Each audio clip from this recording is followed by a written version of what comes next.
Ladies and gentlemen, welcome to Meanwhile Here on Earth. This program features in-depth conversations with the leading names in the subjects of UFOs, abductees, the paranormal, panel discussions, and the very best and brightest of the next generation of writers and researchers. Meanwhile Here on Earth, the show breaking new ground in alternative talk with your intrepid host, veteran investigative writer and researcher, Peter Robbins.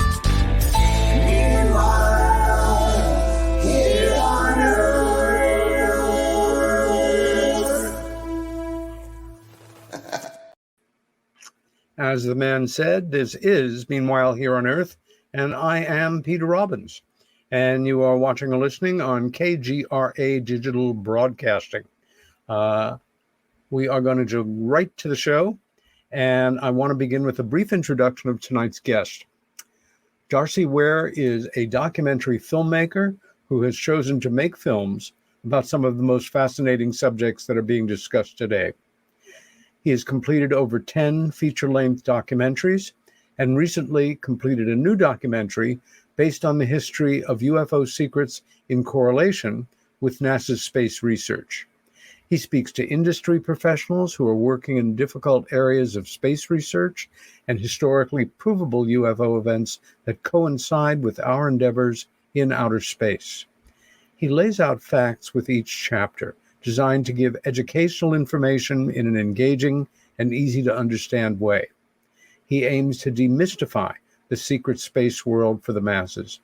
Additionally, he has completed a documentary called The Bitcoin Field Guide, which aims to educate folks on the nebulous space of crypto.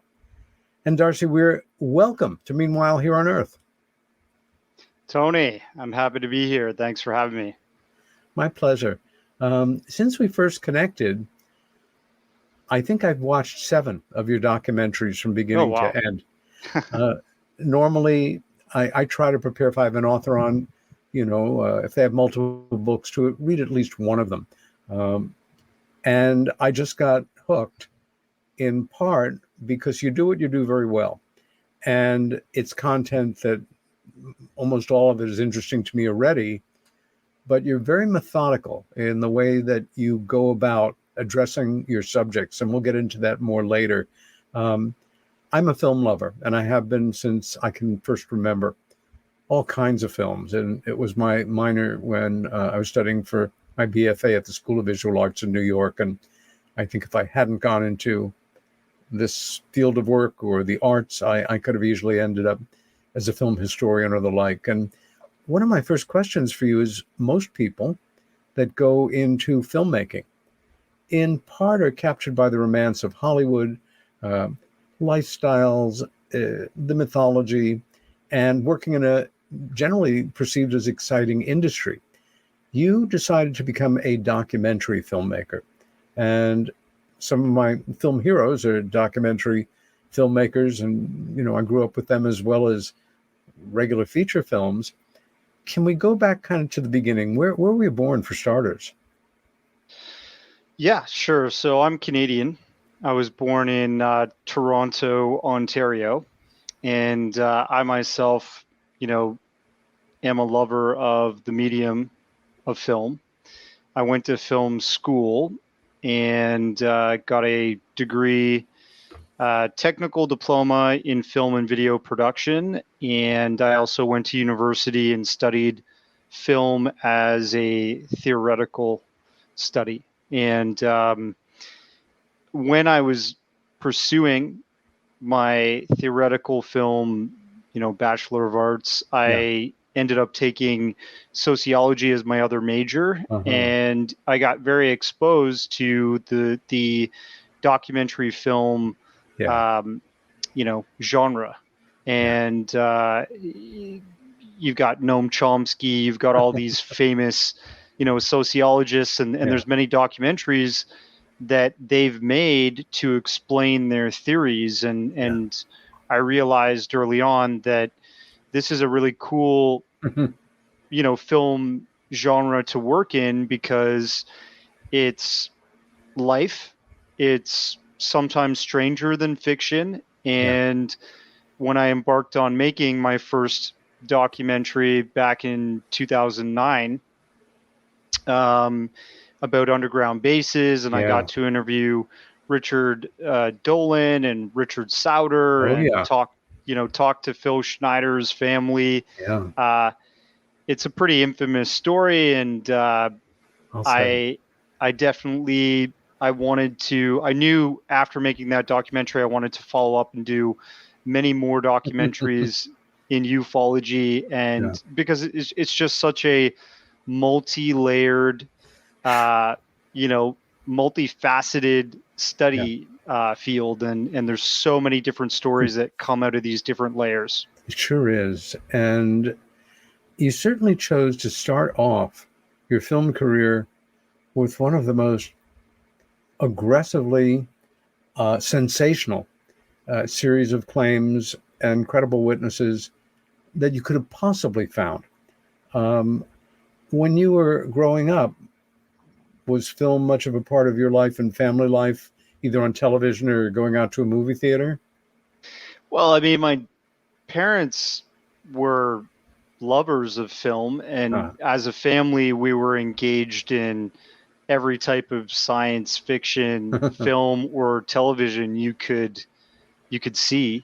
My dad, likes, he always liked the X-Files, and he liked Stargate and all these types of films that I guess the interesting thing is that a lot of the true parts of this ufology or the paranormal are mirrored in fiction. And I think, so when I became an adult and I started researching all this stuff very profusely, I realized that, oh my God, like so many fiction films out there, the writers that are putting together these pieces of art have actually been exposed to these stories or the lore that has a lot of truth in it, in the background of life. So, I did 2 Bigfoot documentaries, and I remember watching Harry and the Hendersons when I was a really young kid, and I was like, what the heck is this like monkey man doing in the forest interacting with this family, right? And, here I am at the age of 37 and, chasing monkey men. I'm chasing the researchers of monkey men, know? And so I'm sitting down with Dr. Jeffrey Meldrum at his Idaho State University laboratory and looking at, one of over 300 footcasts he's collected from across North America and the world regarding these cryptid sightings, right? And you're like, hey, Harry and the Hendersons, that had truth to it? Yeah. Apparently. Yeah, it's like some people come into the serious world of UFO studies because of an affection for science fiction.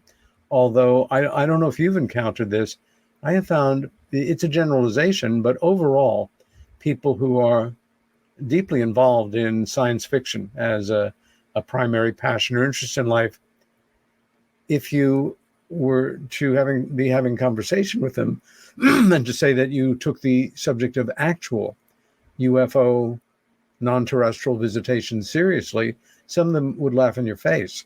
It's all fine if it's fictional, but they're as deeply historically as conditioned or more conditioned than the general population to not taking it seriously. Their world is unlimited in its potential, where serious ufological research has its limits for sure as you continue to explore it. Was there a documentary that you saw growing up as opposed to a feature film that really stuck with you to some degree and maybe was one of the impetus? For me, there were quite a number, but if I was aiming toward being a filmmaker, like watching just a great golden age Hollywood feature film and dreaming about being a director or an actor or producer, was there a documentary film or documentary filmmaker that particularly inspired you? Yeah, I think two to note that just come off the top of my head in terms of ufology or, this whole kind of paranormal aspect of research. Mm-hmm. The first one that comes to mind is Jose Escamilla's The Greatest, I think it's called like UFOs, The Greatest Truth Ever Untold or something. This is before he started doing stuff about rods, Yeah. and stuff like that. Yeah. But I'd seen it probably in 1998 or something like that. Hmm. My older brother gave it to me, and I was like, "What is this?" And it was showing, UFO videos and Yeah. testimony from some of the folks that had to do with the Disclosure Project, and key witnesses and stuff to Area 51 and all that type of stuff. It really blew my mind. And then I think a little bit later on was probably Beyond the Blue by James Fox, Yeah. who I think is a master of his Yes. craft at this point. He sure is. And I'm still trying to learn and be as good as the big cats on the filmmaking scene. But he definitely influenced his research and documentation of this subject influenced me as a documentarian. Your methodology in research, and those of us that are self-trained, we go about it in different ways, but it's about drilling down multiple sources, cross-referencing sources, doing your very best, even if you're leaning into an explanation or theory, to continue to keep a consistent objectivity and let everything play out in your mind before beginning to refine it. I was really impressed with, it kind of defines the structure of some of your films, including Crop Circle Realities and Being Taken. These are documentaries that Darcy has done on the UFO abduction phenomena and the crop formation or so-called crop circle phenomena.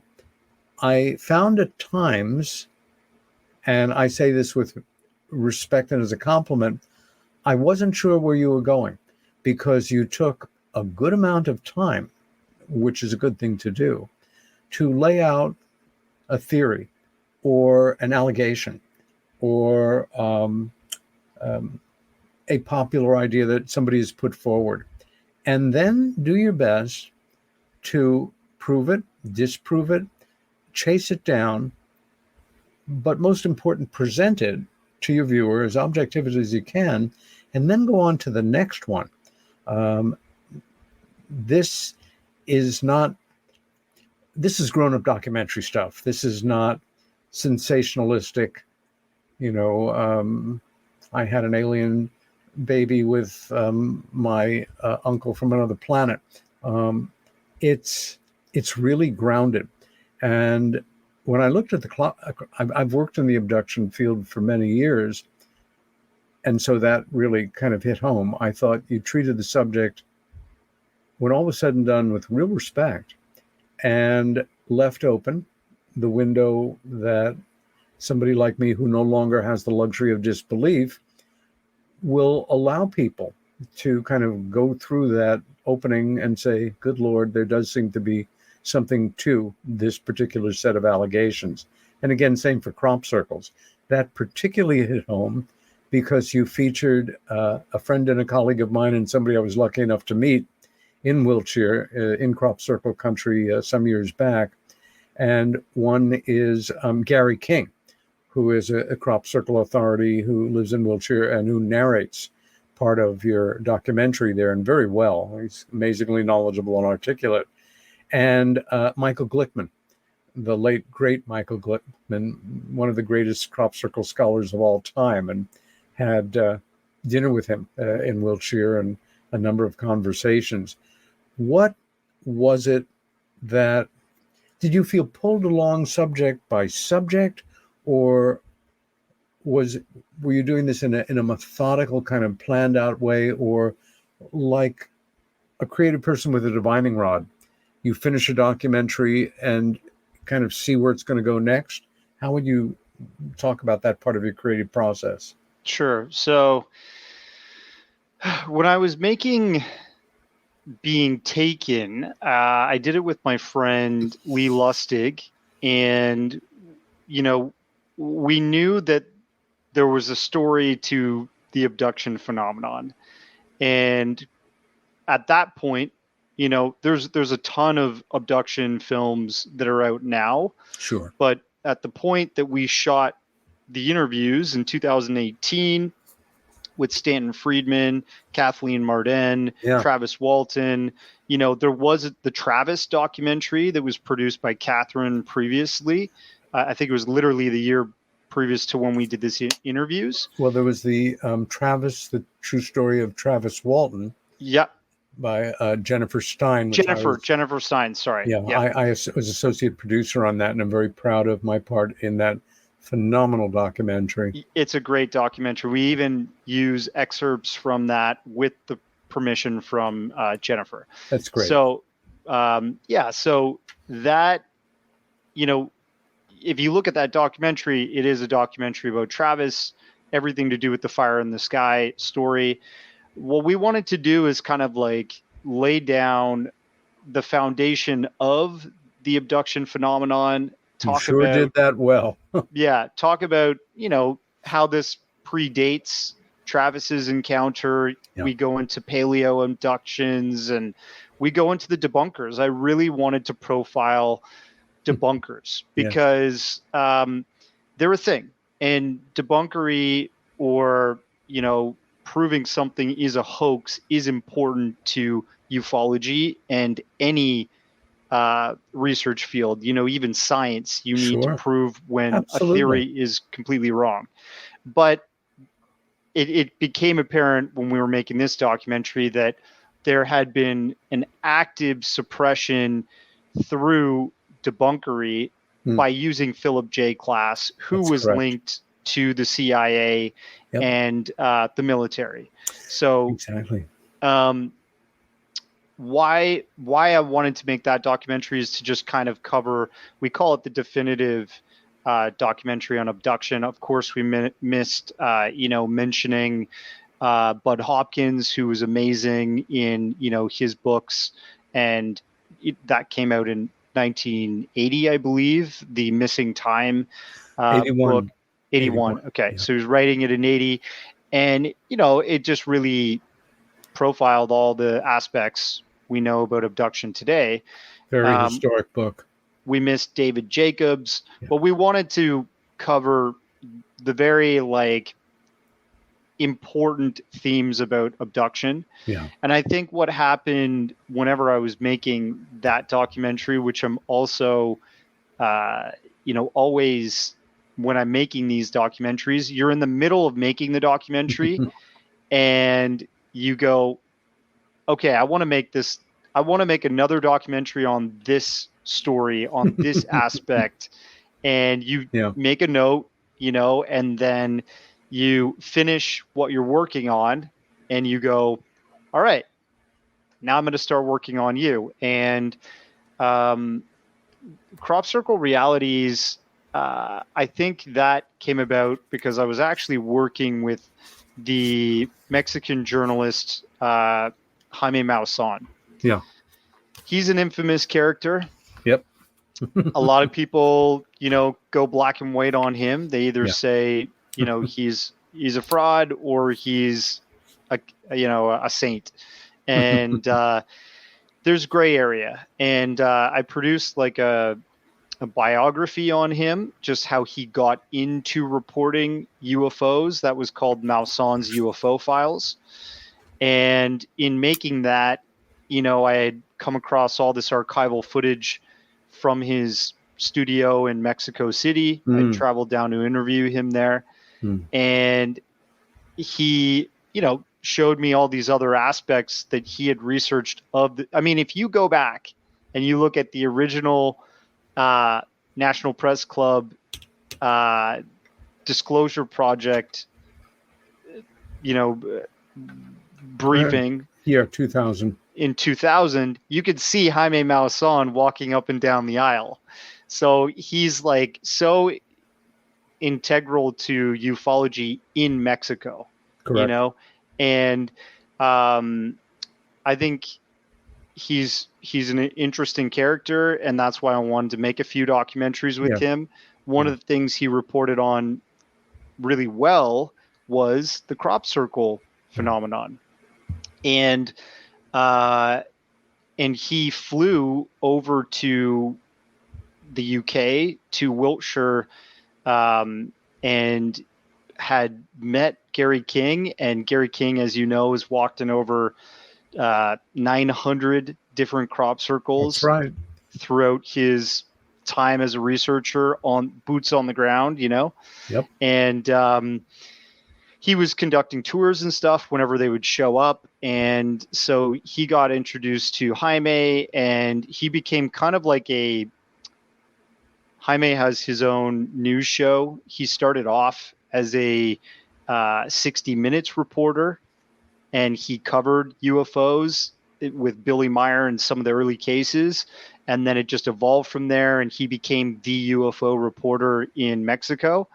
And he created his own show, Tercer Milenio, which airs every week, every day in Mexico, and has over 20 million, live watchers every time it's on TV. Basically Gary King started being like a overseas crop circle correspondent for Jaime's show.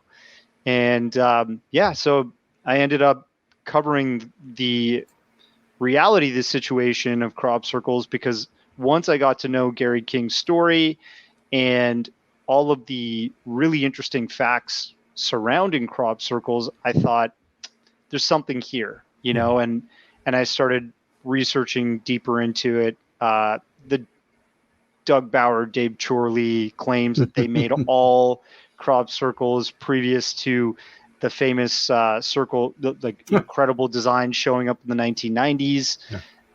It just became more and more apparent that was impossible. Yeah, and I'm glad you gave it the full treatment, because I remember when they really commanded the news in Great Britain when a new one would appear, and it was, for a while, the media's incredibly irresponsible exit to say, well, nothing to see here, folks, let's move along.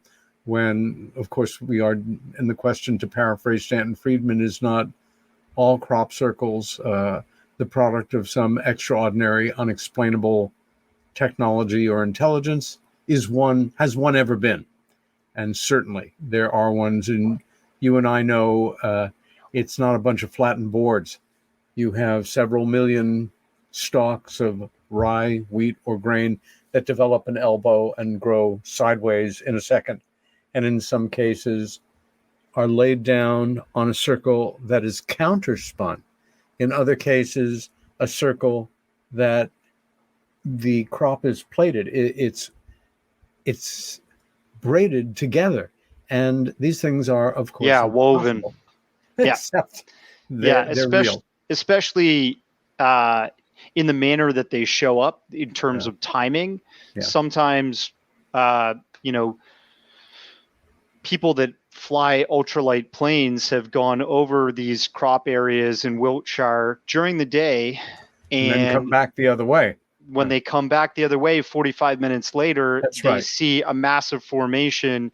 And if we compare some of these massive formations, you look at NVIDIA, the graphics chip maker.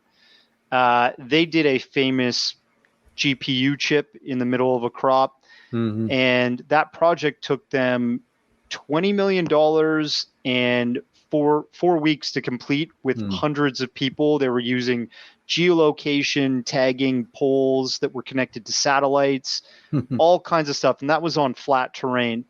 In the documentary that I produced with the help of Gary and Jaime and, all these other folks, you look at these formations that, like you said, are almost like they're woven. Yes. They showed up in like incredibly short amounts of time, that we know us humans were involved, it would have taken days, weeks, maybe a month to complete that complex. Yeah. And most of them show up on hills. That's so you're right. not working with a completely flat terrain, and you're also not working with the same medium every time. Sometimes they've shown up in canola, which is like right. as thick as celery and has flowers on top, right? So to create that delicately, not damage the flowers, not completely break the stalk in half, while this is being laid out on a hill, and it looks perfectly symmetrical from the sky. It's like we don't have human crews that can do that. But people in ufology, people in the mainstream media have completely written this off to be all man-made. And I thought the interesting story here is it's impossible that they are all man-made. It is, and it was really quite a job to essentially give everybody license to be their worst selves journalistically and say, oh, well, one of them is faked. I don't want my paper to be made fun of by reporting on one that then turns out to have been fake. Brings us to another subject, though, which is I've visited the United Kingdom 20 or 25 times in my life, and spent part of one summer in Wiltshire in the crop circle country. And one of the things that fascinated me was the circles themselves, or the formations themselves. Some of them give off particular magnetic resonance sequences, sound not available to the human ear, which the BBC and the British military have confirmed. It's, again, the ability to condition people to think if they take something seriously publicly that is controversial, they will suffer. They will be made fun of. They will be pointed out. They will be thought of as, an extremist, a kook, a mystic, what have you. But as we know, of course, there are people, and more, every summer, who maybe even take their summer vacation, camp on the area with the farmer's permission, or paying for their space, and they create them. And I've met a number of these people. There are a group that come out of the modern art tradition that really was in full flower 50 odd years ago, of conceptual and minimal art. Not that they've gone away, but that was really the time they emerged out of. And a group of artists led by almost a megalithic sculptor named Michael Smithson decided to do earthworks, where you lease a remote piece of property, create some extraordinary structure on it with natural materials, photograph it from a helicopter, use it to get a national arts grant, or be subsidized by collectors. That's one group of people that make them. There's another group, and I think they were the first, who liked having it off on the public or the media and doing something that was reported as authentic, and then they could have bragging rights to say, no, I fooled you. Most interesting, though, and these people are very sincere, they come together in the summers and they work as teams, and they create, and some of them are absolutely exquisite and perfectly, symmetrical, around, or what have you, with minimum prints leading in and out. But they do it as an obsession, and they don't know why. And they keep coming back and doing it again, in cases at the risk of a fine for trespassing on private property, or destroying material. Crops. Yeah, exactly. Yeah. Which is very real. It kind of comes back to fiction being mirrored in reality with the devil's what's that in Close Encounters of the Third Kind? All the experiencers keep seeing this vision, and the main character is building with mud. The devil's, you know what I'm talking about. It looks like a big stump in Devil's the middle. Tower. Devil's Tower, right? And like that is very common in the experiencer or abductee phenomenon, that they keep coming back to these visions, they keep coming back to this experience that they have, this sort of message that they're receiving, and sometimes pursue it at their own detriment. Now, you tackle one subject in several documentaries, among the most challenging, polarizing in the history and world of UFO studies, fascinating, and in terms of its implications and where it fits into the world of black projects and possible places where non-human intelligence dovetails with human intelligence, is this genre that's become known as the secret space program. I think anybody my age who grew up with the original Mercury astronauts as, kind of folk heroes, understood even as a kid that NASA was a publicly owned government operation. It was for the people, explore space, all this idealistic stuff. But would every mission be made public? Would every mission be declared? Weren't there some, appropriately, especially in that golden age of beginning to put up satellites, of that it's really none of our business for national security reasons? I get it. But of course, at the extremes of claims of the secret space program, it's a lot to wrap your head around, if that's even possible. How were you introduced to the idea of the secret space program, and how did your progress in researching it progress? And were there moments where you had to kind of go through a very large doorway and say, good Lord, this is also possible? Yeah, so I actually was introduced to the secret space phenomenon and the idea that NASA was fronting as just a purely public organization, but really was concealing a lot of the information and research that they were conducting to the public. Back when I first saw, this is another documentary, I guess, that, it's a very crude documentary, but still influenced me. But it was made by a Canadian guy from Western Canada, Martin Stubbs, The Smoking Gun. Yeah, The Smoking Gun. I knew Martin back in the day. I'm talking early 90s. Yeah. Wow. Yeah, so the documentary is called, I think, NASA Files, the NASA tapes. It was originally on VHS. Yeah, and it's called like The Smoking Gun. And what he did was, right. The really interesting thing about him is that he was working in an industry of television, but on the back end in sort of like the IT, not the IT, but correct. The production and he role. Kept that channel open, running, and recording. Yes, yeah. He actually managed Shaw Cable's station, which is a pretty famous West Coast Canadian cable network that was supplying during the 80s and 90s and early 2000s tons of typical TV channels to Canadians to watch and absorb content, news, whatever. And he would run their news station satellites to intercept NASA's downlink of their video and communication feeds. Pretty smart guy.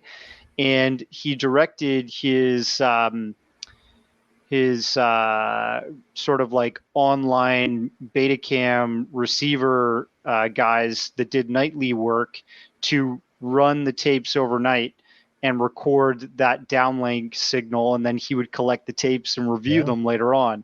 And boy, some of the stuff that he found was jaw-dropping. He found some really, interesting, very thought-provoking UFO videos that are occurring in space above the Earth's atmosphere. That's so right. One of the most famous cases is STS-80, where you're looking at like the continent of Africa. There's a big lightning storm, a big tropical storm happening over the continent, and we could see these flashes of light are definitely like electrical storms that are happening. Yeah. And as that's happening, we see these objects slowly come into the picture. And one of them actually flies right by the camera. And this is an STS mission. It's a shuttle mission. It just glides past, and then as it comes into the center of a circular formation of these objects, it actually illuminates. And NASA's front and their cover story for any one of these videos back in the STS missions is always going to be, this is ice or this is space debris. And I've watched Jim Oberg go nuts on YouTube comments. He's one of NASA's former spokesman, and he really does not have an argument for that video at all, because ice and space debris cannot stay in formation, in a perfect formation around a lightning storm above Earth. So, hey, some people might say they're not UFOs. They might be just smart satellites, but I don't think that's even possible to get that close to the Earth's atmosphere without, coming through. So it was that, earlier work by Martin Stubbs that intrigued me. And I realized through looking at very credible video like that there was something there. And then with this documentary that you watched, probably Secret Space UFOs in the beginning. Yes. I tracked down a secret space researcher that I found very credible, that had poured through NASA declassified documents, poured through NASA transcripts of astronauts talking, looked at all the photos from the many different space missions, whether that's Gemini, Mercury, Apollo 1 to 17, plus you've got the lunar orbiter while the early Apollo missions are going on. And this guy even spoke to a Belcom engineer that worked for the Apollo program. This is like a really early case of a third-party contractor that's basically working for the military. Got it. And this guy confirmed to Carrie Martinuk, is this researcher I'm speaking of. He goes by the name of Luna Cognita, that it's very accurate to say that NASA is a research organization that is very closely linked to military and third-party contractors, and they literally follow classification rules, safeguarding the public, just like any other military organization. So if you think about it that way, NASA is not what they say they are. And when you hear about them making these statements recently that they are interested in UFOs, you have to realize that they've always been interested in UFOs, and it's part of their mandate to cover that up. Yeah. Because it falls into a classification basket with early rules like the executive order that Eisenhower signed into power back in 1952, which is it escapes me. I think it's 10501, and that was basically the very early document that allowed every military or agency, intelligence agency, as well as scientific and academic institutions to follow when they made a discovery that was threatening to socio or economic controls within the United States. And, we know that the United States, their stances on protecting the economy is basically reflected to all other Western world partners. So the UK, France, Germany, Australia, Canada, all of them kind of have to follow suit because the Americans are the guys with the biggest stick, and their economy usually reverberates and affects all other economies. So, in a later documentary, I'm going to try and prove that, safeguarding this information is, people complain all the time. Why is that UFOs are only seen in the United States? Well, you'll probably see from my documentary that documentaries that I've produced, that's a complete fallacy. They're seen all over the world. And I think the agreement internationally is to cooperate with the American government and make sure that it's always played down and it's always swept under the rug. There's nothing to see here, whether that's in space or here on the ground. Yeah, that is the way it has went for the first 70 years, literally, without much of a hiccup, from 1947 on. And we have, as we know, been seeing more change, the less and less grip of UFO ridicule as something that can potentially ruin my life and my career. I want to come back to the space aspects of the secret space program in the second half of the show and talk a bit about something that's both intrigued me, and when I first became more and more involved in the work, that when I didn't even hear the phrase, it was like I wanted to cover my face. It sounded so hokey and so science fiction-y and so dreamy and almost childlike, of secret underground bases. Well, that's real Flash Gordon, and except that, as we know, not only is that not the case, but for well over half a century, almost every country in the world has created secret underground areas for any number of things. Industry does it now, pharmaceuticals, tests, etc. But the concept of secret underground bases is very real and something that I think that they have been doing, that we have been doing, that in cases they may intersect.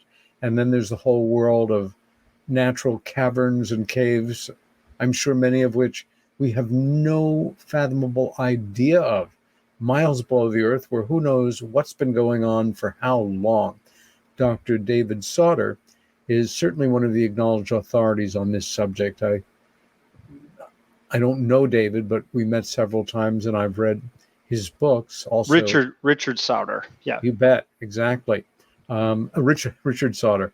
And by extension, undersea or underwater bases, which also at first just sounded so untenable or fictional, except again that they're very real.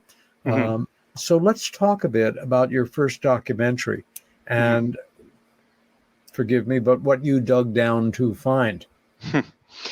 Well, yeah, it's a controversial documentary, and as it was the very first piece that I had ever created, I think I rushed the journalistic sort of research integrity, and I believed a lot of the things that Phil Schneider had claimed about himself and his life and such right off the bat.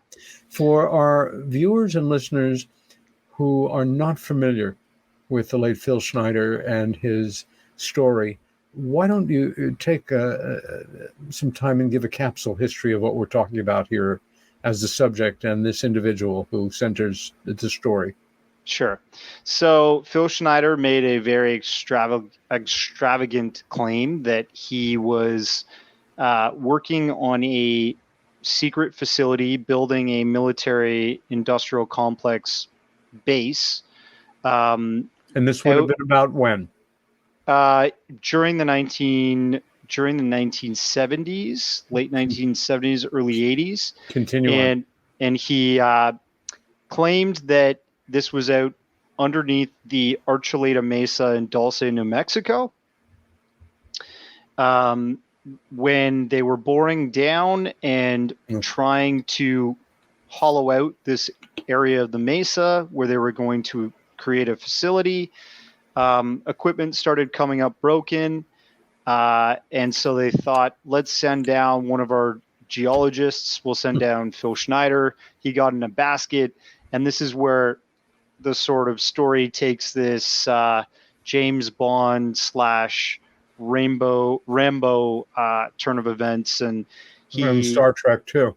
Star Trek, and he becomes face to face with a set of gray aliens that are tall, and he takes out his Walther PPK with a 9-shot modified clip and shoots them, and they are mortal. They do die, as he says, and they shoot back with some kind of laser beam and fried his fingers off. And when he did this lecture tour back in the early 90s, he would always show his hand. His hand was heavily deformed.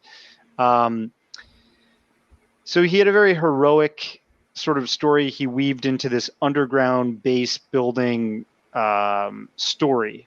And when I created the documentary, I took his claims and I juxtaposed them with a lot of the sort of realities in terms of how far are we in terms of technology that could build underground bases, so on and so forth.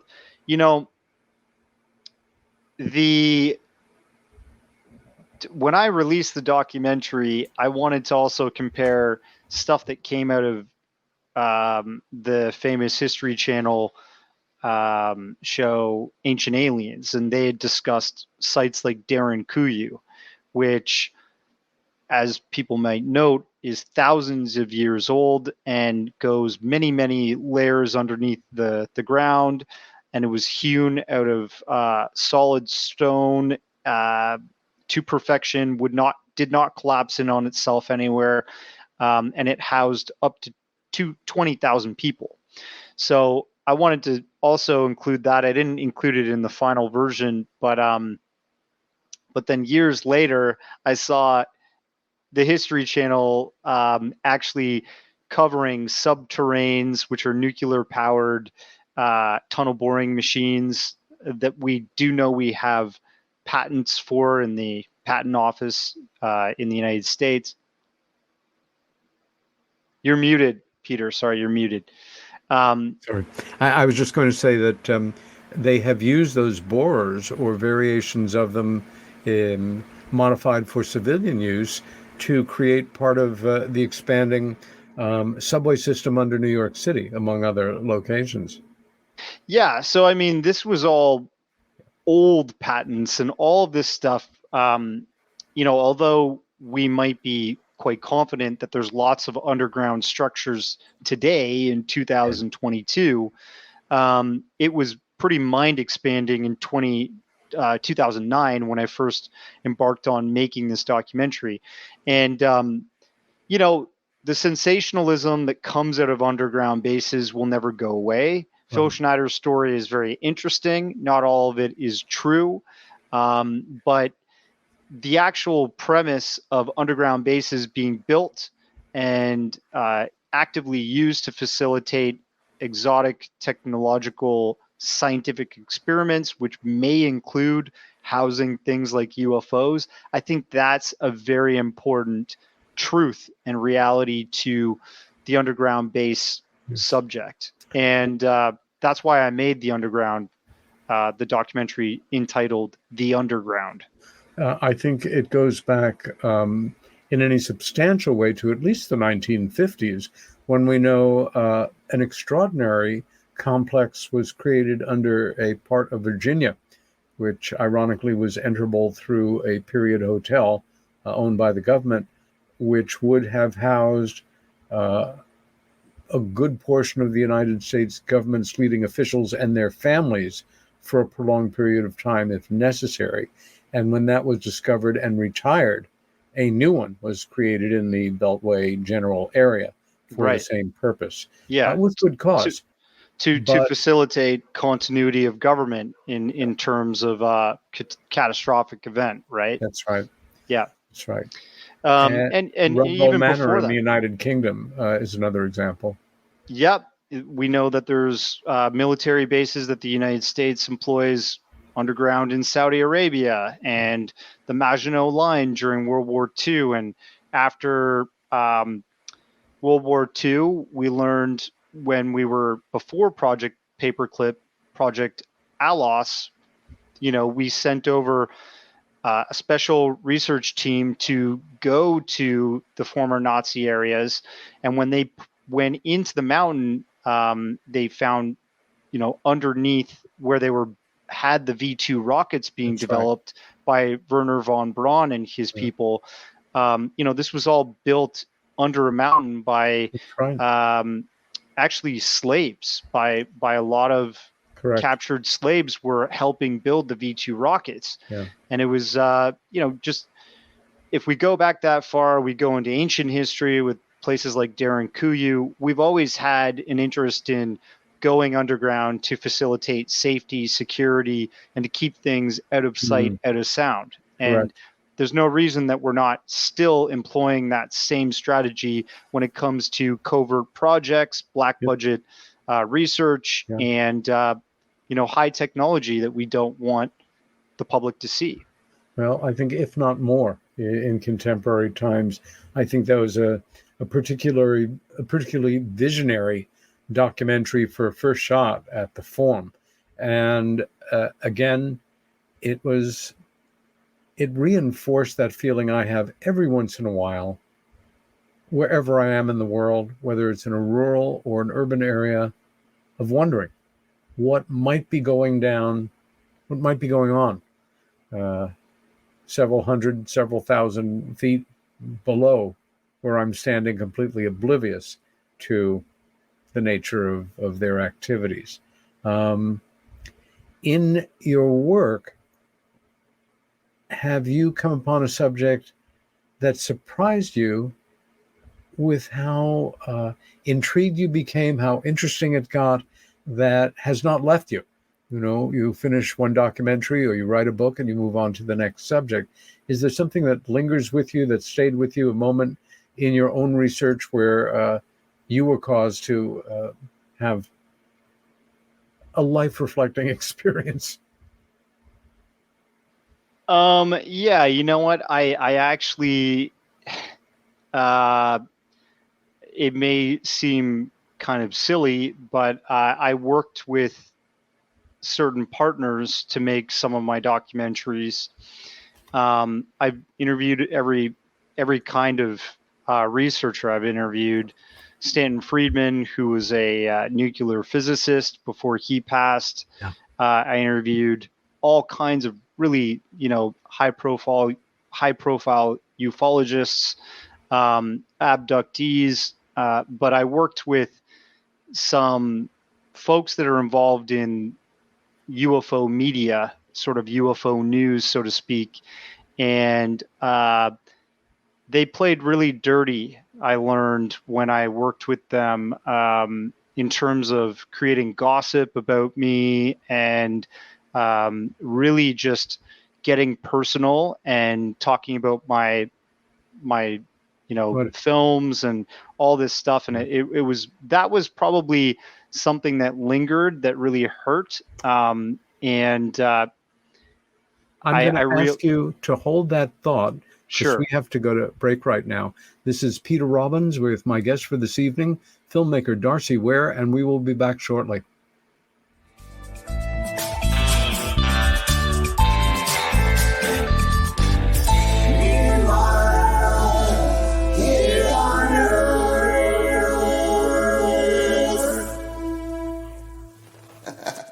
Hey members, the new KGRA DB app is now available on iOS and Android devices. Gain on-demand access to any KGRA DB programming. Download any show directly to your mobile device to listen or watch on the go. Go to the App Store and search KGRA DB.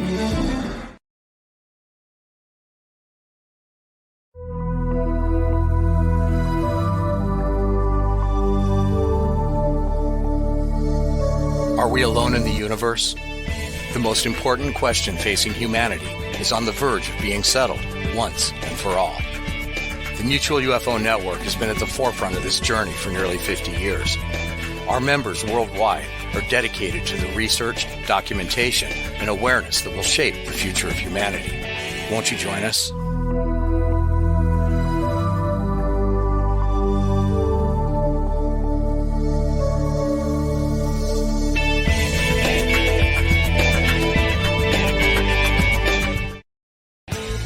Discover the Observation Deck, a one-of-a-kind virtual event platform that takes video conferencing to the next level by using avatars to navigate a campus.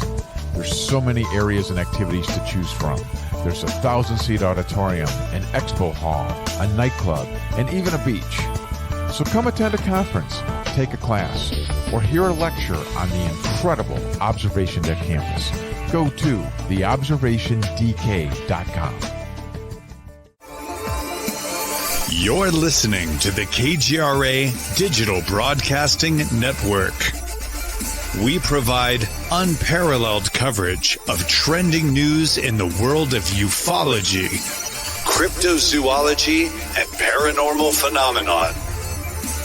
Whether you're watching our video live stream or listening to one of our audio programs, you are getting the best from world-renowned researchers and hosts, guiding you through topics the mainstream won't touch. Miss one of your favorite programs? No problem.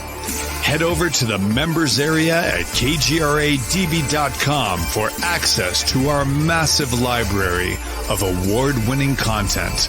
Make contact, stay connected, only at kgradb.com.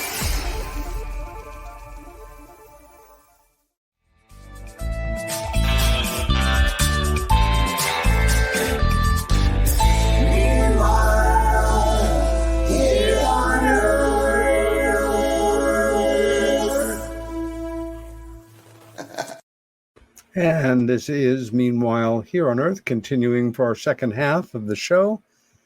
Peter Robbins, your host, Darcy Weir, documentary filmmaker, my guest today. Darcy, where you left off, it can be disheartening when you do work. You do your best to keep ethical, balanced, present the best information you can as your conclusions, and people come at you and badmouth you. I think part of that comes under the caveat, if you can't attack the message, attack the messenger. And you do a very good job in your documentary films to make your points well enough that a hardcore skeptic needs to really pull back and examine whether or not there is information here worthy of changing their mind rather than just another thing to dismiss. But it hurts. It hurts sometimes when it happens. Yeah, I think that's exactly what I was getting at. And just I'd made so many films with, interviewing so many different types of people, 8 feature films or 9 feature films at this point. And then I made one feature film with, one certain group of influencers in the UFO community. And then I was threatened by them and bullied and harassed personally by one of their sort of henchmen. And it's just crazy to see that kind of behavior when literally you're trying to research something to get to the bottom of this for the greater good. Yeah. And you find out quite quickly that the main motivation for some of these other folks that are in this this research field is really for entertainment and for them to gain popularity and money. That is the main motivation for these folks, is what I found. And when you start to question that motivation with them, or as a friend to most people, I will always hold a mirror up to them and reflect back to them, like, you might want to be careful about making this decision because that's going to affect you in the long run. And I think I was doing this at one point, and I realized I couldn't work with those people anymore because they're so set in their way of doing things that revolves around this different paradigm that I'm used to, which is really just create for attention, create for money, and create for power, really. And you see that happening in ufology all the time today, right? And there's this power struggle going on between different influencers, and it's sad. It's really pathetic and weird, and it really. I tried to illustrate when this was all going down, that it hurts the subject because you actually have so much mud being slung from both sides that if somebody's interested in this subject for the first time in their life, they're going to be put off. Yeah, then they're just coming into it. They're going to see the mud slinging. They're not going to see the story that's at the center of it that should be uniting everybody, that should be intriguing everybody to find the next answer to the questions that are evolving from this answer, right? But instead they're getting hit by some mud that's, being thrown between all these different warring parties. And that was probably the thing that stuck with me the most recently as a filmmaker, because it's very real. I've never been harassed by MIB or CIA agents. I don't think I have anything that would be alarming to them enough for that type of thing to happen. I'm speculating intelligently via good research on what is out there in the public domain, but what usually lingers are the things that touch you personally, and by getting involved with some people, that's where things got kind of dangerous for me. And I think people have to realize that sometimes it might not be suits or law agencies that are the most dangerous. It's actually the influencers out there that have a so-called army, of social influence they can sick on you. Darcy, again, turning our attention back to the so-called secret space program, it's one thing to accept a very understandable reality of a history of classified missions, as well as publicly acknowledged, known, and broadcast missions of all sorts on NASA's part from its inception on. But to make a jump to secret black budget advanced technology projects in the domain, so to say, of the secret space program involve, among other things, fleets of advanced spaceships that are interfacing with, and in some cases in conflict with, bad aliens, for lack of a better term, or that training of individuals selected out in special forces kind of situations. That training occurs at one of our bases on Mars, and after service, they can be transported back in time, so they re-enter their life at that moment when they moved off to a highly secret service on behalf of whatever. Did you start to encounter these claims? Did you investigate them to the best degree that you could? And how do you feel about claims like this? I'm sure you're familiar with them. Yeah, so I'm familiar with the claims. I think these claims have been actually more popular than the basic secret space theories that are out there, that we've encountered things on the Gemini missions, on the Mercury missions, on the Apollo missions. Like, that is enough for most people to scratch their head and say, okay, and then what did we find on the moon? Yes. But then when somebody makes a claim of being age regressed to their former body after completing, many missions in space for the United States military on secret black budget military missions, this is where, you get kind of into that Phil Schneider area of claiming something spectacular.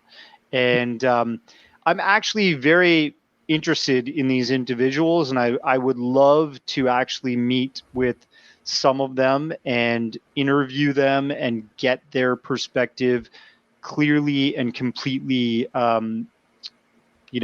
read out to me so that I can build a more understandable side to that story. Mm-hmm. I think, where I do stand is that I need to have proof of certain things before I can jump to the conclusion that everything, had been said by somebody is correct. Yes. There's so much proof just in the declassified documents that have come out of NASA that there truly have been some anomalous or UFO type events that have happened in space during our early space projects. Right now, that stuff doesn't really get declassified anymore. We don't have this treasure trove of declassified documents like we had 12 years after the Gemini project finished, or 12 years after the Apollo space missions finished. Those became declassified, those voice transcripts and That's right.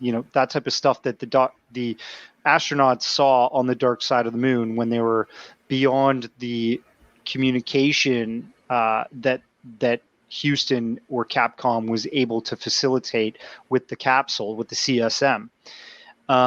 And I think those are really important events in history to prove that there's something to the UFO phenomenon in space. Yes. When you get to things being very, very provocative to the point that people are saying they're having space battles with UFOs of, ET races that are malevolent to Earth.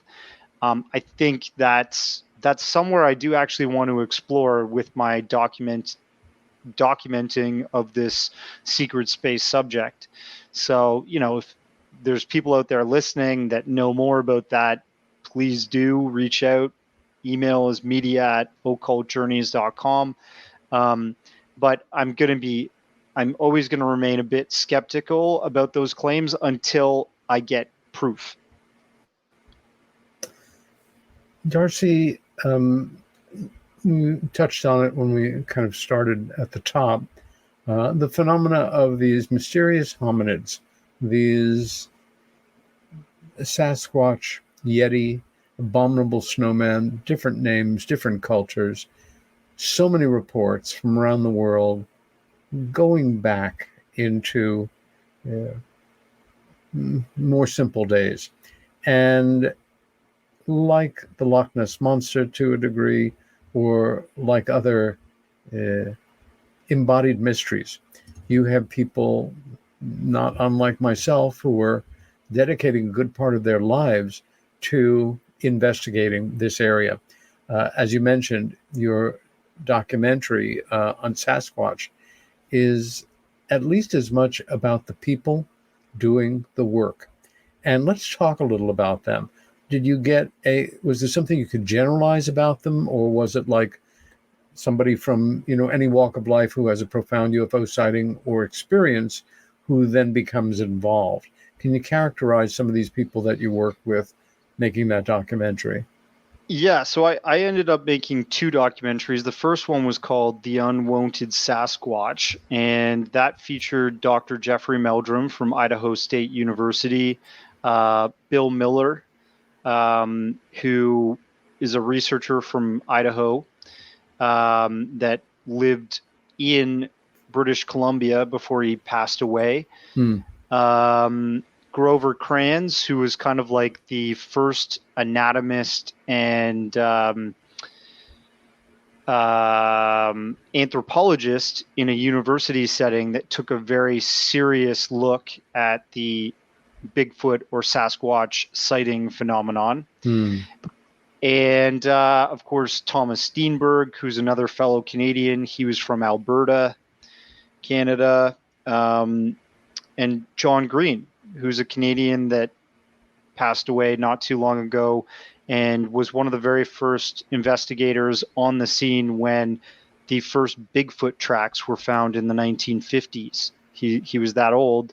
He was a young man running a newspaper in British Columbia at the time that they had heard reports of a upright, hairy, sort of gorilla-type being harassing a construction crew in Northern California while they were building the tracks, the train tracks. And he flew out, investigated the prints on site, saw, interviewed some of the people, the men that were working that had quit out of fear because they had seen these what seemed to be relic hominids walking around in the forest. And that documentary really came to me because I went to a festival in northern British Columbia called Sasquatch Days, which is celebrated by the native Canadians, a tribe called the Stehalis. And they have a totem pole that they have a Sasquatch-looking being, a gorilla-looking creature in, and they have a famous Sasquatch costume that they wear. And J.W. Burns, who's the original man, he was an English teacher that lived on the native reserve in the 1920s. He actually lived amongst the Stehalis, and they told him the story of the Sasquatch. And he actually coined the word Sasquatch because he couldn't quite pronounce Sasquatch, didn't really understand the word. So that's where that actually comes from, as a Canadian man that lived among the natives. And he transcribed their stories, and that's how the word Sasquatch became a word. The word Bigfoot became known in the 1950s because that famous Northern California Gazette came out, and they published Bigfoot, and then in parentheses beside that, feet found all around this track construction site. People are scared, quitting, whatever. And it's haunted the subject to today. And I think whenever you hear about Bigfoot, you think, oh, it's a singular creature, and that really screws over the research and the credibility of it. But the general thesis is that these creatures live in a scarce population and have been seen in deep wilderness when we've come across them or they've come across us in their pilgrimage. And perhaps they're still alive today, but the unwanted Sasquatch was supposed to be called The Last Sasquatch, but a horror film had kind of stole that name for me. Unwanted means scarce or hard to find, and it's kind of an old English word. People always try to correct me and say, oh, don't you mean unwanted? Can't you spell? But I think outside of the box in terms of naming this type of stuff, I guess. That documentary came to me because I went to the Native Canadian Festival, and I sat down with Bill Miller and Thomas Steenberg there, and they went over the Patterson-Gimlin tape. They introduced me to that family. I got the rights to use their footage in the doc, and it just kind of all grew from there. And I wanted to make a very credible sort of analytical thesis to why that footage is very real. It's not a guy in a suit. It's most likely a female creature of some kind. And then the second documentary that I made, called Sasquatch Among Wild Men, really expands on that thesis from, that famous encounter of a creature that looks like an upright hominid, or an ape-like creature, which we are hominids. We're just a lot less hairy from head to toe, some of us more than others. But, you look at our history walking here on this planet, supposedly, the known scientific mainstream history is that we started showing up, Homo sapiens, around 250,000 to 325,000 years, give or take, right? And at the same time, we've found fossils of these upright hominid, ape-like, man-ish type creatures, but more built like a gorilla sometimes, or more built like almost like a taller chimpanzee at certain times, 200,000 years ago, or only 80,000 years ago, or in the case of, the possibly orang pendek, could be this Homo florensis creature that we know is like almost like a hobbit, they've called it. They found in Indonesia, and we found remains of that are only 25,000 or 19 or 18,000. Every time we carbon date these, they come closer to, in when they were physically for sure walking around with us, because we were here 300,000 years ago. So then you got this thing that looked like a monster looked like Harry from Harry and the Hendersons. If, we were to describe it and walk across it now, it actually was walking around at the same time we were on this planet. And it's very credible that we were probably fighting them. And, there's stories, Native Canadian or Native American stories of cave systems where these types of creatures may have used as their homes. And there had been battles between the Native Americans and these creatures where they shot them with arrows and trapped them and killed them. And that is talking like, just BC, just before Christ type eras, right? So if you look at this thesis and we look at the fossil record, we can very well prove that these ape-like creatures, these relic hominids, walked the earth the same time as we did. And in Sasquatch Among Wild Men, I'm just trying to prove the thesis that maybe in scarce populations, some of these relic hominids, these ape-like creatures that we have fossil records for, like Gigantopithecus, or maybe even Australopithecus, are walking around in deep wilderness in scarce numbers. And sometimes we come across them and we call it a Bigfoot, or we call it a Sasquatch, or in the case of northeastern Europe, we call it an Almasty or a Yeti. The Russians have called it a Yeti. Yes. Our land masses were connected, not too long ago. Hundreds of thousands of years ago, we had the Bering Land Bridge, or the Ice Bridge, that allowed mammoths to cross from that part of Asia over to North America. That's right. And there's all kinds of other things that might have made that crossing too. And when you're looking at something like the Bigfoot or the Sasquatch sightings, we might be looking at a relic hominid that has been well documented in parts of Europe and Asia. You look at the stories of the Yeren.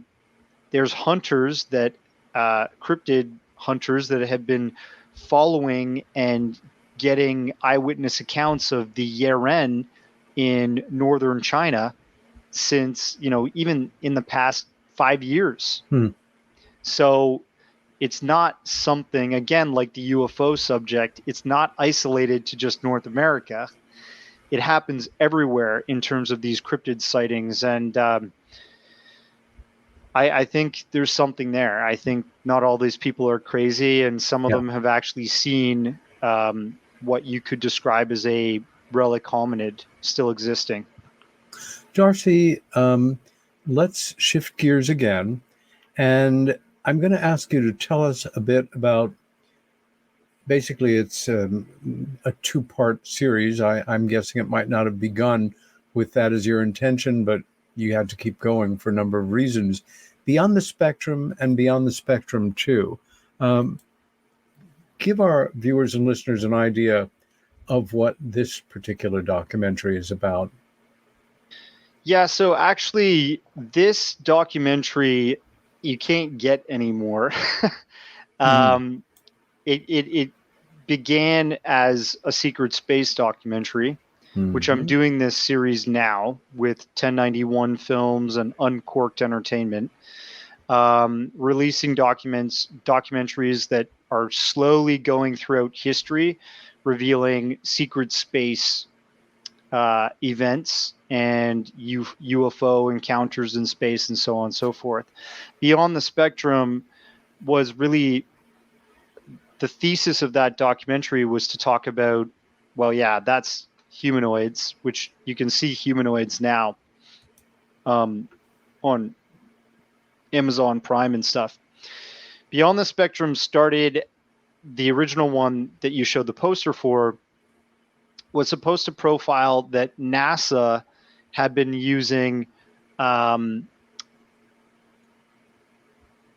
camera technology in space called far light ultraviolet cameras to record phenomenon that was observable not to the naked eye out there in space. So they called this camera the glow camera in the STS space missions. And if you dig deep, you can find information about it, but it's not very widely known.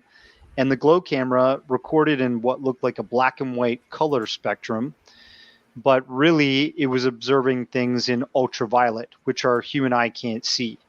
So I created the idea of Beyond the Spectrum because these things that are being seen are being beyond, they're only seen beyond the visible human spectrum, which is from red to purple. If you go beyond purple, you're looking into ultraviolet. If you go beyond red, you're going into infrared. And this is a common place to observe UFOs because some people do declare that they're cloaked or they are intentionally not showing themselves in a light spectrum that we can see, so that probably they can observe and not disturb. But yeah, that was like the impetus of making Beyond the Spectrum. I have reworked some of that material, and one of those documentary posters you showed is just called Humanoids. Yes. That is actually a documentary that I wanted to make more in a joking and skeptical perspective. And that was juxtapositioning a hardcore debunkers perspective of possible close encounters of the third kind, aliens here on the planet, with Jaime Maussan's claims of, pictures and videos of aliens that were caught by everyday citizens from around the world. And in most cases, I think a lot of that video of possible aliens is fake. It's, either dolls or possibly CGI. In the case of Skinny Bob, it could very easily be CGI.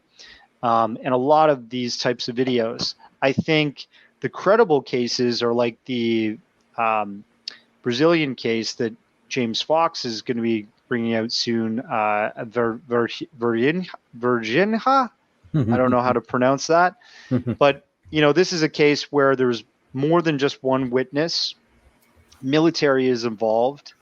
A whole town of citizens were involved. Yeah. Police enforcement was involved, and it has all of the underpinnings of a classic cover-up combined with the UFO sighting and crash. With a lot of the cases I covered in the Humanoids documentary, it doesn't really happen. And it's usually just like one or maybe max 3 people that saw aliens, and you don't have enough information to pull on. And sometimes it's just footage and the footage is not enough because you have to have multiple credible witnesses in order to, it's like the age old in the court of law. Could you send somebody to jail based on the evidence? And if you can't do that with some of these cases, then it's really hard to argue that they're real. Yeah. Yeah, no question about it. One of your documentaries regarding UFOs, you titled Volcanic UFO Mysteries. One of the things I also like about your work is I rarely have the sense that you are trying to speak to the elite, speak to those who are deeply involved, those who are kind of initiated into the subject or claim it as their own, as much as to absolutely everybody out there. And, the subtitle here too, it's just so down to earth and so core. What in the world is going on?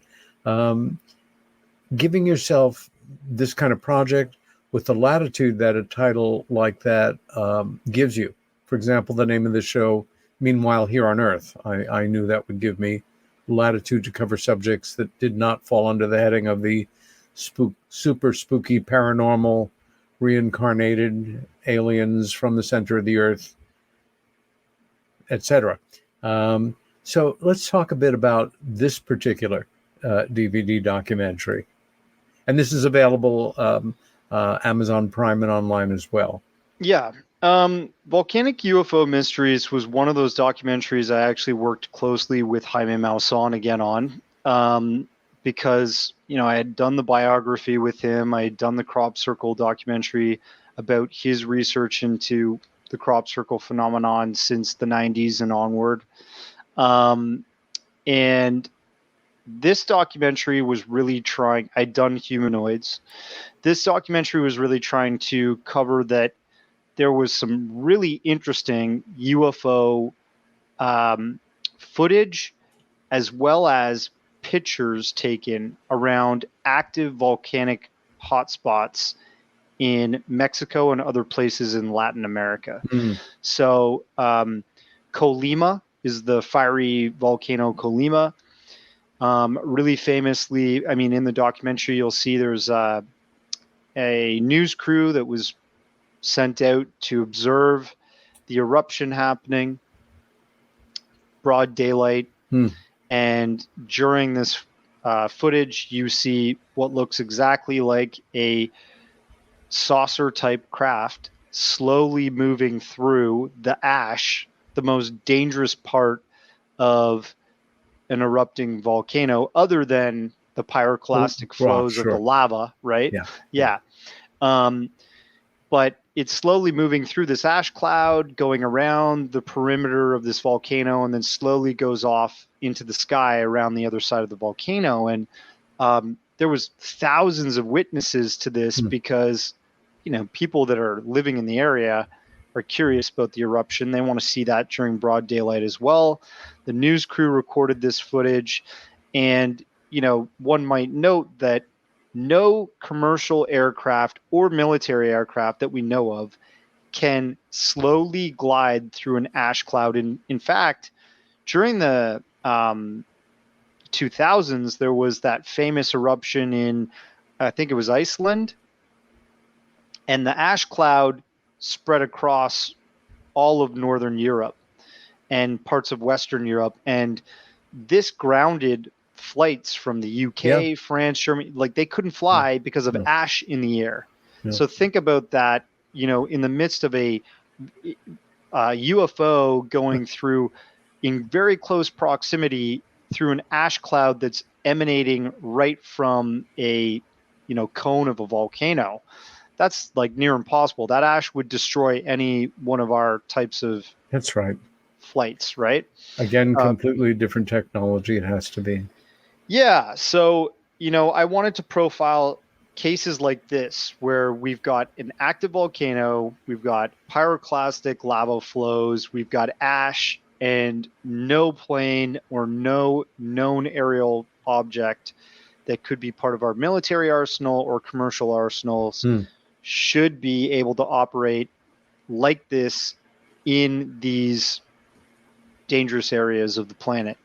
And, you know, this was just something I wanted to check out. I had heard Jaime Maussan report about it, and I wanted to, you know, go over the footage. So we went from the 1980s all the way to current days. I think we ended in 2020 in that documentary, because that's when I published it. And yeah, it's still happening today. There seem to be UFOs operating in our oceans that are unhindered by the laws of, you know, friction caused by the ocean, by actual water. UFOs seem to create their own physics in any. I mean, Jacques Cousteau said himself, the Earth is really just layers of fluid. You know, the air is a gaseous fluid, and the ocean is a liquid fluid, right?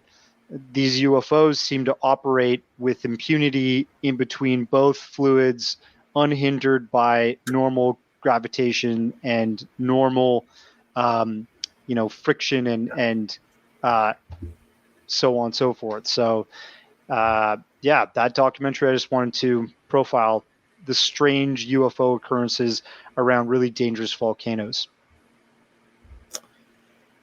In your evolution as a filmmaker, again, one subject leads to another subject. Right now, as we sit here and talk, are you already at work on what will be your next feature? And if so, can you give us an idea, without telling us things that you'd like to wait until it's out, about it and about how far you've progressed? Sure. Well, I actually released a documentary on Bitcoin not too long ago this year. So that's my latest doc. But it's called the Bitcoin Field Guide because we introduced the viewer to cryptocurrency.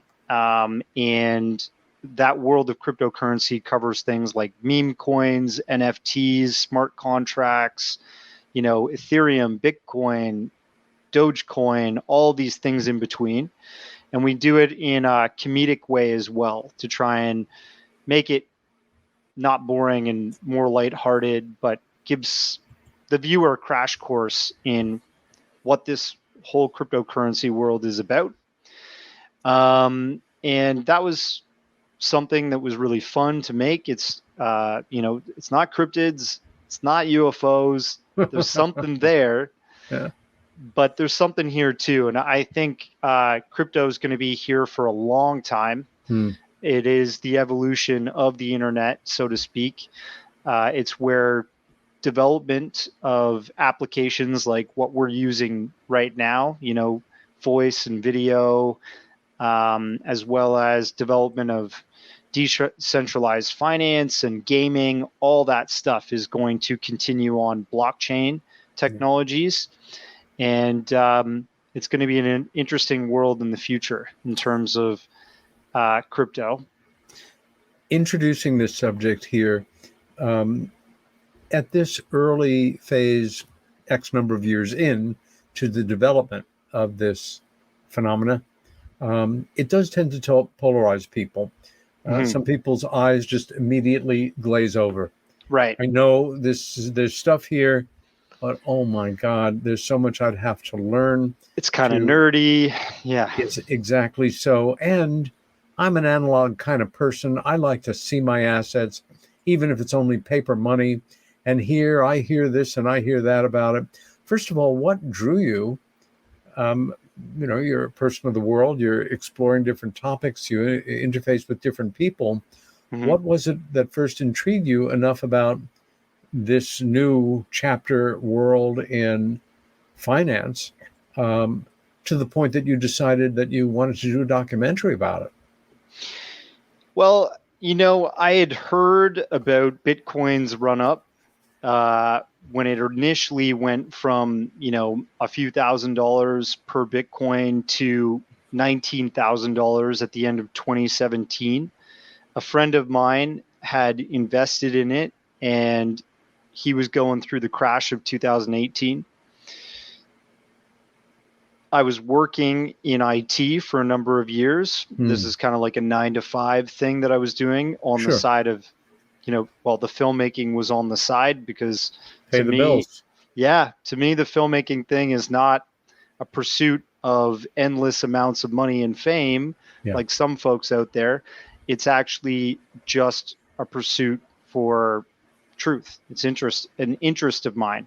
Yes. And crypto really entered my life through social circumstances. And when I realized that it was going to become an important thing in the future, just like ufology is becoming an important thing in the present and in the future, I decided I need to profile this. I need to make a documentary about it. And I started shooting this in 2018.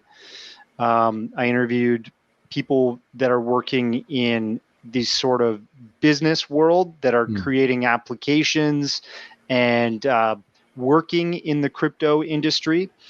I interviewed people like you and I who are just average consumers, everyday folks that are getting involved in it, crypto miners, traders, and everything in between. And I created a documentary in a field guide way, sort of in a chapter format. So chapter 1 is what is blockchain and what is Bitcoin. Chapter 2 is the history of currency, how we started using money, and how that evolved, and how it's very possible that we're going to see the death of many fiat currencies in our lifetime. And fiat currencies, for those that don't know, the US dollar is actually a fiat currency. It means that it's backed by a perceived value agreed upon by governments and bankers. It's not actually backed by anything like gold or oil, although people call the US dollar a petrodollar, and it's a war dollar. But fiat currency only came about after the 1970s because they depegged the US dollar and other baskets of currencies from gold to just being a agreed promissory note.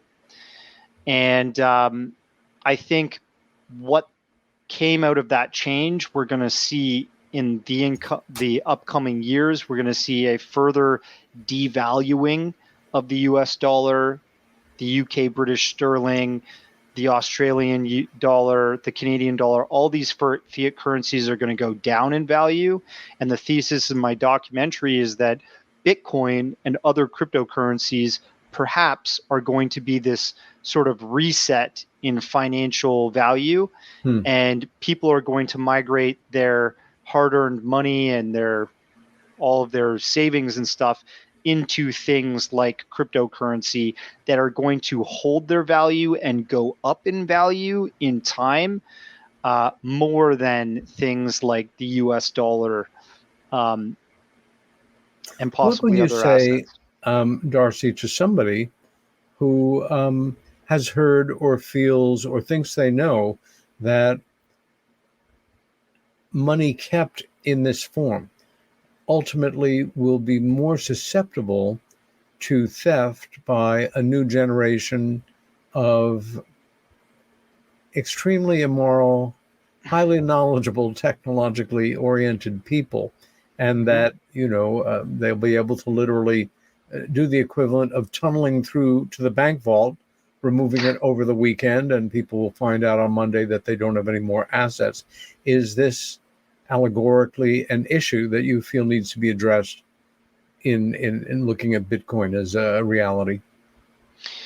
Well, often the theft of cryptocurrency is two things. It's obviously hackers that have found an exploit in some of these blockchains, and they've used that exploit to siphon money out to themselves or crypto out to themselves.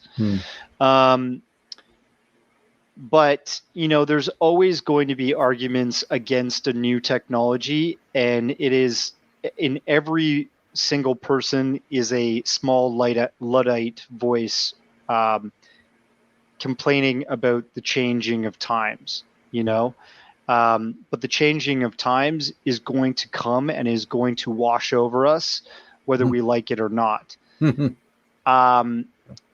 And, the invention of the wheel led to greater things. The invention of blockchain technology is going to lead to greater things. You're always going to have robbers. In the Wild West, we had coach robbers, we had train heists, we had bank robbers, and we still have bank robbers today. You bet. You could go to some rich person's house with a gun, and if you can get past their security, you just have to aim that gun at that one rich person, and they're probably going to hand over something that's of value.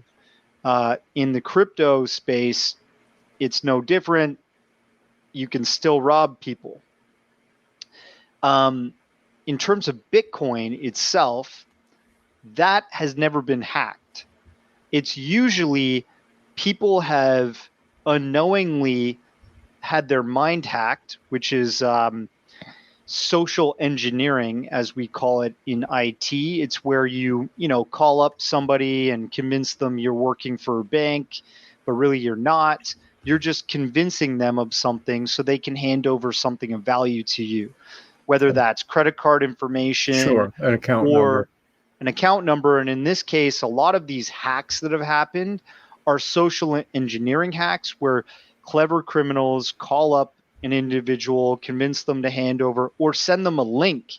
It's as easy as being on a chat forum or on an application and saying, hey, I'm so-and-so from this company. They have a logo. They have a name or something that says administrator.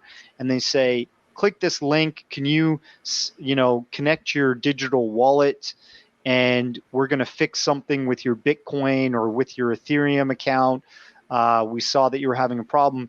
And they're actually just getting you to click the link. So you link your digital wallet, and then they can steal out of your wallet. They can have the right over your Bitcoin or Ethereum. They can facilitate a transaction to send that to their own wallet. And that obviously is going to be a problem. Banks get hacked all the time. They don't talk about it in the news very often, but they have insurance and fractional reserves to cover these hacks, to replenish the money that's been stolen. But Bitcoin and Ethereum, the actual cryptos themselves, are very seldom actually hacked. Got it. It's usually bridges that connect the two, that'll facilitate transactions back and forth, organizations that are kind of like banks that are holding crypto get hacked, but the actual crypto, the blockchain coins themselves don't get hacked, and people misconstrue that.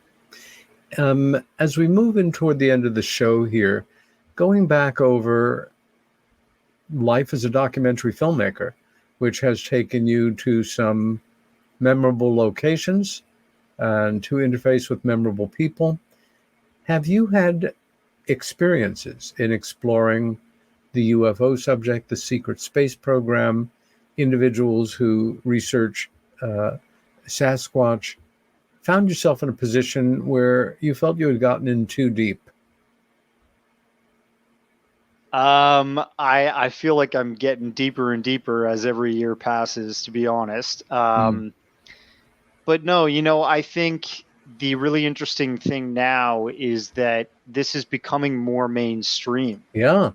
And I'm very grateful for that. People are yelling at the top of the hills, saying, no, I can't believe Lou Elizondo is a part of this, or I can't believe, these guys that say they're from the military have become a part of this. Now it's all ruined, and it's like COINTEL and, yada, yada. But to me, these guys coming to the forefront, even though they had Tom DeLonge, this like punk rock guy, coming into the mix and creating a show and doing his whole thing. This has done amazing things for the subject, where it's become so accessible. You have Fox News and CNN and all of these major news outlets, instead of posting a spooky story and playing the X-Files music behind it to try and mock the subject, they're actually sitting across credible researchers in ufology or elected officials, and they're having serious conversations about this. So this is a very important time we're living through, where this is more accessible to everyday folks. And I don't think you can get in too deep. I think you can question things and you can worry about the veracity or truth behind them. But really the onion layers are starting to peel back. And I hope I'm part of that force to bring some of those layers to the mainstream. A involved outsider who is now aware of your work and has seen a number of documentaries and see how you approach these subjects and how you think, you are involved. You are part of this. You are a very real part of the dialogue, as ufology and the study of truly anomalous, unexplained in any conventional manner, UFO, UAPs, and their implications for humanity as it spills off into the world of documentary filmmakers and filmmaking. You are very much a part of it, no question. The understanding of that we are in a disclosure process, whether or not the United States government likes it or not, there's no putting this toothpaste back in the tube. And that this whole period of time is about people informing other people, or people informing themselves, other people in public debate. I think it's also a very healthy sign in this truly fractious era that we're going through, that besides being taken equally seriously by the media, as represented by the left or the right, as the big networks tend to be, that we see among our now more and more ranking political elected officials in Congress and the House a growing interest in taking a public stand on this. Bipartisan. Bipartisan. There you go. Whether or not this person is a registered toward the right Republican or a progressive thinking lifelong Democrat, we are finding some common ground here that I think is one of the most important trends as we move forward into more and more unpredictable time in a number of ways, of course. Just off the top of my head, environmental changes, political fractures, natural crises. We have 500,000 people homeless in Pakistan this evening who were not homeless a few days ago. And that's one country at the moment. Or, again, the unwinding of officialdom and how the public greets the information coming at us in terms of the disclosure process. Any ideas or thoughts on what we might be seeing coming at us in the next year or so from your perspective as an involved filmmaker? Sure. I think in this process, you're going to have the same reactions we've had in the past, but just in a larger population representation. So you're going to have the folks that are skeptics of absolutely every single facet of this research, everything they want to debunk, and everything they want to go back to the way it was. Essentially, in my opinion, usually hardcore debunkers don't like change. They don't like the idea that something is out there that is beyond human control. Bingo. And so you'll always have those folks on both sides of the aisle. You're going to have scientists, listening to claims from guys like Gary Nolan, and realizing that there's something really real here, and academic institutions are going to have to start taking it very seriously. Yes. In the public, there's probably some academic institutions that have been part of the classification of the UFO subject. Yeah.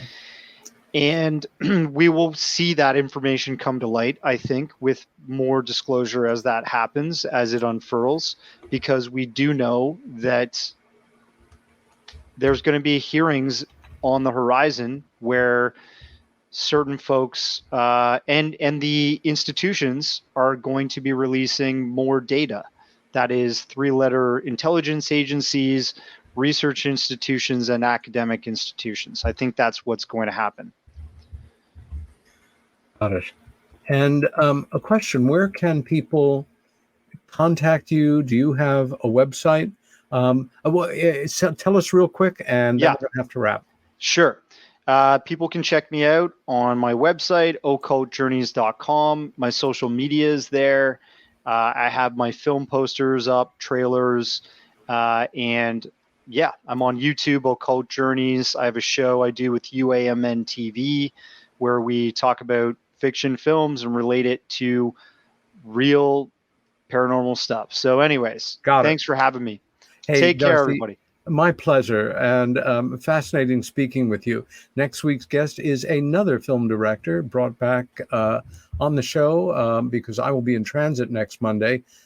Chris Munch is the director of a film titled The 11th Green, about President Eisenhower's alleged contact with non-human intelligences. Peter Robbins is my name. The show is Meanwhile Here on Earth. Stay well, stand up for what you believe in, and be kind to each other.